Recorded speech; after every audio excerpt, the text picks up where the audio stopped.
देख रहे हैं इंडिया न्यूज पंजाब हिमाचल। मैं हूं आपके साथ रंजीत। फटाफट खबरों की शुरुआत करते हैं।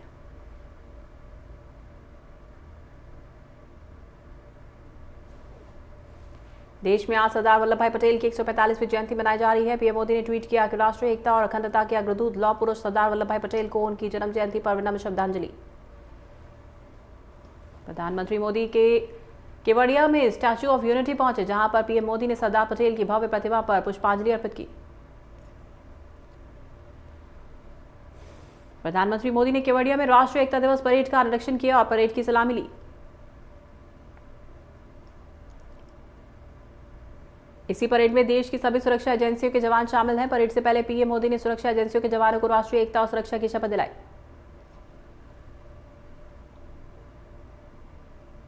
राष्ट्रीय एकता दिवस परेड में एनएससी, जी, एनडीआरएफ, गुजरात पुलिस, सीआरपीएफ की महिला यूनिट जैसी सुरक्षा एजेंसियां शामिल हुई।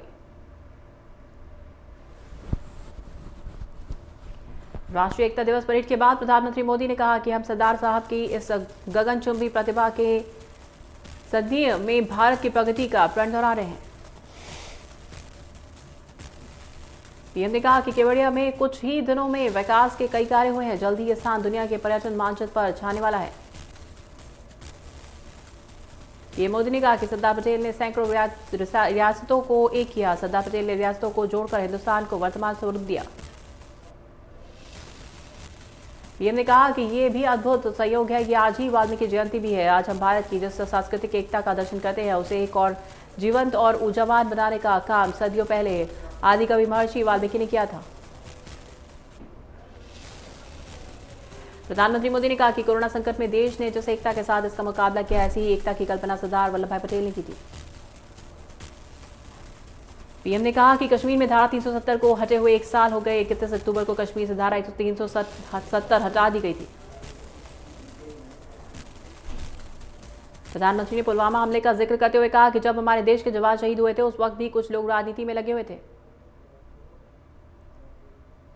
प्रधानमंत्री मोदी ने सरदार पटेल को दुहाई देते हुए राजनीतिक दलों से कहा कि मैं ऐसे राजनीतिक दलों से आग्रह करूंगा कि देश की सुरक्षा के हित में हमारे सुरक्षा बलों के मनोबल के लिए कृपा करके ऐसी राजनीति न करें।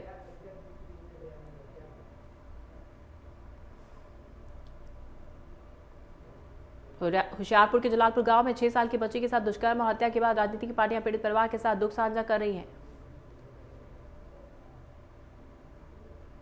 इसी बीच सुनील जाखड़ ने कहा कि यह घटिया और शर्मनाक हरकत है जिसे बर्दाश्त नहीं किया जाएगा। सुनील जाखड़ ने जिस तरह की घटनाएं सामने आ रही हैं उससे सारे समाज के माथे पर कलंक लगने की बात कही।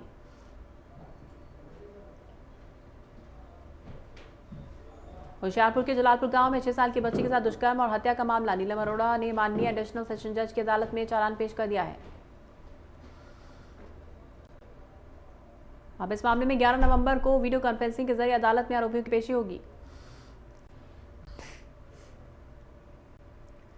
संगरूर में श्रोमणी अकाली दल के नेता सुखबीर सिंह बादल के स्पोक्समैन विनरजीत सिंह गोल्डी एक समागम में गए, जहां उन्होंने केंद्र सरकार की नीतियों के खिलाफ बयान दिया। केंद्र सरकार किसानों पर जुर्माने लगाकर ज्यादती कर रही है, जो बिल्कुल भी बर्दाश्त नहीं किया जाएगा। साथ ही विनरजीत सिंह गोल्डी ने कहा, पंजाब का किसान केंद्र की गलत नीतियों की वजह से सड़कों पर है। केंद्र सरकार ने प्रदूषण फैलाने वालों पर कड़ी कार्रवाई करने का फैसला लिया और पराली जलाने पर 5 साल की सजा और 1 करोड़ तक का जुर्माना होगा। पंजाब के किसानों ने केंद्र सरकार को दो टूक जवाब देते हुए कहा कि वे केंद्र सरकार के इस फैसले को नहीं मानते और पराली को आग लगाते रहेंगे।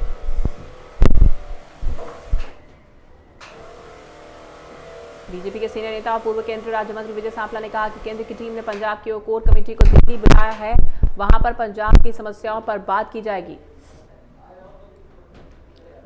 सांपला ने हाईकोर्ट द्वारा पंजाब सरकार को फटकार लगाने जाने पर कहा कि पंजाब सरकार अपना फर्ज अच्छी तरह से नहीं निभा रही, जिसके चलते हाईकोर्ट ने पंजाब सरकार को फटकार लगाई।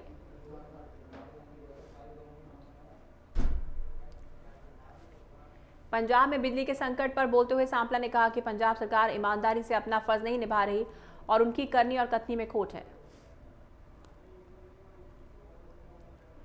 श्रोमणी गुरुद्वारा प्रबंधक समिति के अध्यक्ष गोविंद सिंह लौंगोवाल ने मुख्यमंत्री कैप्टन अमरिंदर सिंह और कांग्रेस सरकार पर एसजीपीसी को तोड़ने का आरोप लगाया। केंद्र सरकार की तरफ से पारित तीनों कानूनों के खिलाफ पंजाब भर में किसान संगठन सड़कों पर हैं और विरोध कर रहे हैं। किसान संघर्ष समिति पंजाब के नेता सोहन सिंह साबरा ने कहा कि केंद्र में मोदी सरकार द्वारा पारित कृषि कानूनों के खिलाफ किसान संगठन करीब 2 महीने से विरोध कर रहे हैं। श्री फतेहगढ़ साहब से संसद सदस्य अमर सिंह ने धान खरीद की सुचारू खरीद सुनिश्चित करने के लिए अमरगढ़ निर्वाचन क्षेत्र अमरगढ़ सहित मानवी, चौंधा, पुरथला और खानपुर की मंडियों का दौरा किया। वहीं अमर सिंह ने कहा कि उन्होंने अब तक अमरगढ़ निर्वाचन क्षेत्र के विकास कार्यों के लिए करीब 62 लाख रुपए का भुगतान किया। मलेरकोटला में आम आदमी पार्टी ने प्रोफेसर जसवंत सिंह गजन माजरा को किसान विंग का उपाध्यक्ष नियुक्त किया है।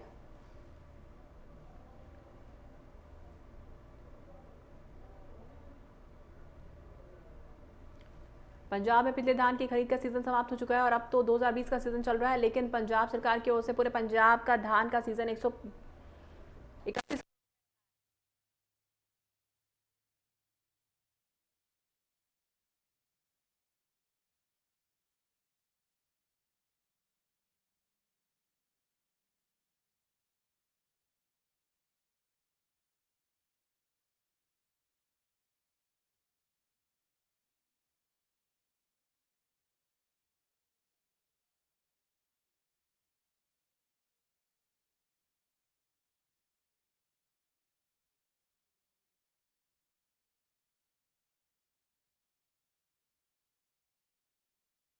नवांशहर जिले की अनाज मंडी के आढ़ती एसोसिएशन का तकरीबन 8 से 10 करोड़ रुपए का सरकार के पास बकाया है।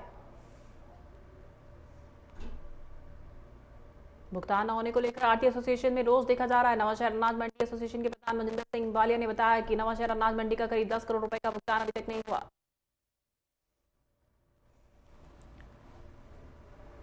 बठिंडा में किसानों ने केंद्र सरकार के खिलाफ 30वें दिन भी प्रदर्शन किया और जमकर केंद्र के खिलाफ नारेबाजी की। वहीं किसानों ने केंद्र के पराली जलाने को लेकर 5 साल की सजा और जुर्माने के ऑर्डिनेंस का विरोध किया और कहा कि वो अपने संघर्ष को और तेज करेंगे। पंजाब सरकार ने कपास की खरीद पर किसानों की परेशानियों को और बढ़ा दिया है।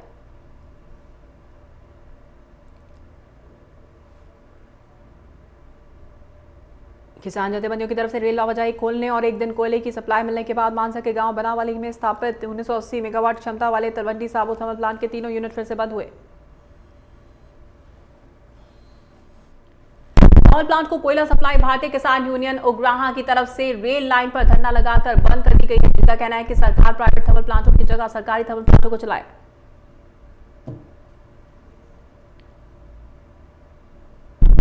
लुधियाना पुलिस ने अलग अलग मामलों में बरामद वाहनों, मोबाइलों, नकदी और अन्य सामान को लोगों के हवाले करने के लिए एक सुपुर्दगी मेला लगाया।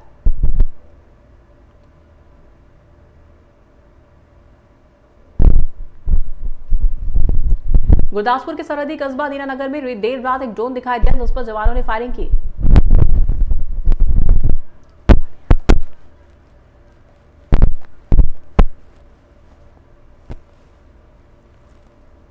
कपूरथला में मॉडर्न जेल में ड्यूटी पर जा रहे 2 पुलिसकर्मियों को मुख्य गेट पर तैनात सिक्योरिटी ने रूटीन चेकिंग के लिए रोका तो दोनों ने सिक्योरिटी गार्डों से विवाद करना शुरू किया। दोनों ने डीएसपी से हाथोपाई, दुर्व्यवहार और बदतमीजी की और इस कारण जेल एएसपी ने दोनों कर्मियों को मौके पर सस्पेंड कर थाना कोतवाली में मामला दर्ज कर दिया है। जेल एसपी बलजीत सिंह कुमार ने बताया कि जेल में गार्ड की ड्यूटी लगाई जानी थी और जेल के बाहर क्वार्टरों से एचसी कश्मीर सिंह और HC Sukhwinder Singh duty join करने के लिए मुख्य गेट पर पहुंचे तो सिक्योरिटी ने उनकी तलाशी लेनी चाहिए, जो कि नियमानुसार जरूरी है। मोगा के गांव अजीतवाल में 5 से 6 दिन पुराना शव पेड़ पर लटका मिला। शव मिलने से इलाके में सनसनी। बताया जा रहा है कि गांव अजीतवाल में एक 30 से 35 साल व्यक्ति का शव बिजली घर अजीतवाल के नीम से दरख्त से लटका मिला। वहीं सूचना के बाद पुलिस मौके पर पहुंची, शव को पोस्टमार्टम के लिए अस्पताल भेजा।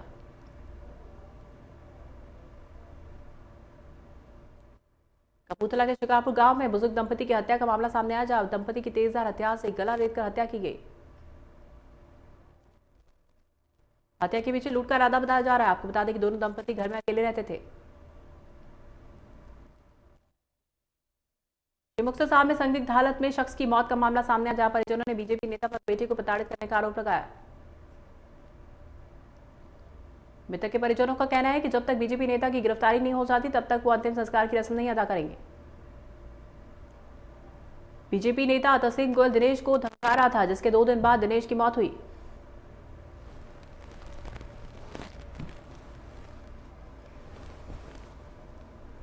बलाचौर के बुर्जवेट गांव में एक बेटे ने अपने माता पिता की हत्या कर दी और मौके से फरार हो गया।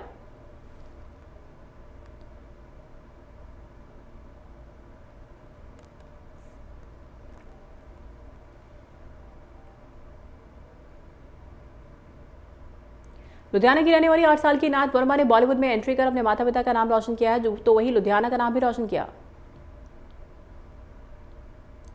इनायत वर्मा की आने वाली फिल्म 12 नवंबर को रिलीज होगी, जिसको लेकर माता पिता और मोहल्ला निवासी में खुशी का लहर। इनायत वर्मा की माता मोनिका वर्मा ने कहा कि उनकी बेटी ने बॉलीवुड में एंट्री कर परिवार का नाम रोशन किया है।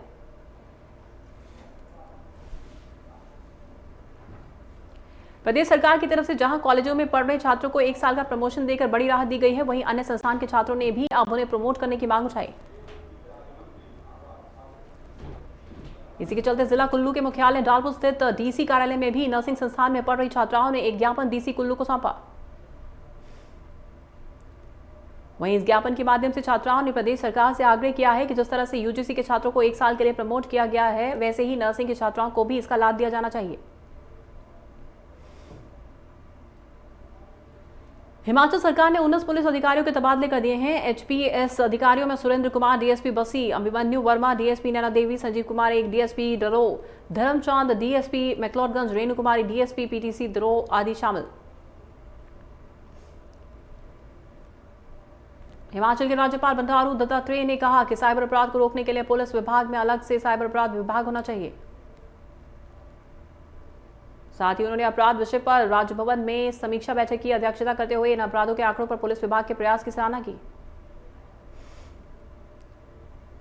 जयराम ठाकुर ने कहा कि नागचला हवाई अड्डे के निर्माण के लिए 2936 बीघा भूमि चिन्हित की गई और जनवरी 2020 में स्थल के लिए मंजूरी ली जा चुकी है। उन्होंने कहा कि केंद्रीय मंत्रालय के साथ नवंबर 2019 में आयोजित बैठक में यह तय हुआ था कि भारतीय एविएशन प्राधिकरण पहले चरण में 2100 मीटर लंबे रनवे पर काम करेगा। इस बैठक में जल शक्ति मंत्री महेंद्र सिंह, अतिरिक्त मुख्य सचिव आर.डी. धीमान और प्रबोध सक्सेना प्रधान सचिव भी मौजूद रहे। सिरमौर जिला मुख्यालय नाहन में नगर परिषद की मासिक बैठक का आयोजन किया गया, जिसमें शहर के सौंदर्यीकरण, दिवाली से पूर्व चतुर्थ श्रेणी कर्मचारियों, सफाई कर्मचारियों को एडवांस वेतन देने बारे में फैसला लिए गए। बैठक की अध्यक्षता नगर परिषद अध्यक्ष रेखा तोमर ने की। नगर परिषद का कार्यकारी अधिकारी अजमेर ठाकुर ने बताया कि परिषद की बैठक में कई विकास कार्यों पर चर्चा की गई है।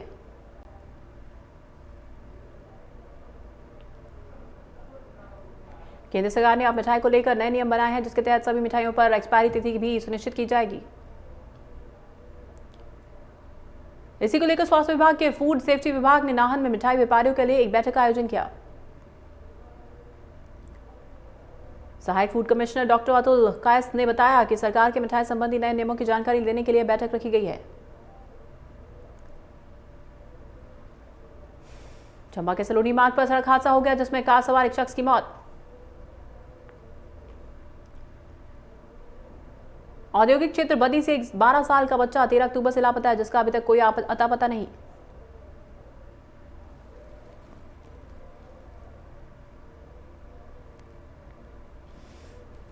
वायु गुणवत्ता सूचकांक 400 के पार चला गया। इसी बीच स्वास्थ्य मंत्रालय ने कोविड-19 के मामले बढ़ने का कारण त्योहार के दौरान भीड़, खराब हवा और सांस संबंधी बीमारियां बताया। देश में 24 घंटे में 48,000 से ज्यादा केस, 550 की मौत।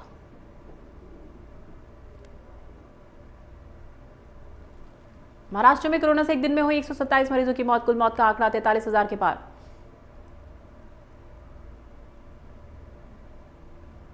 तमिलनाडु में कोरोना से हाहाकार, एक दिन में सामने आए 2,000 से ज्यादा केस। उत्तर प्रदेश में कोरोना से लोगों का बुरा हाल, एक दिन में सामने आए 2,000 से ज्यादा केस, अब तक 4 लाख से ज्यादा मरीज ठीक। राजस्थान में कोरोना के 15,000 से ज्यादा एक्टिव केस, एक दिन में 1,790 से ज्यादा केस सामने आए। दिल्ली में लगातार बढ़ रहा कोरोना का संक्रमण, 24 घंटे में सामने आए 5,000 से ज्यादा केस।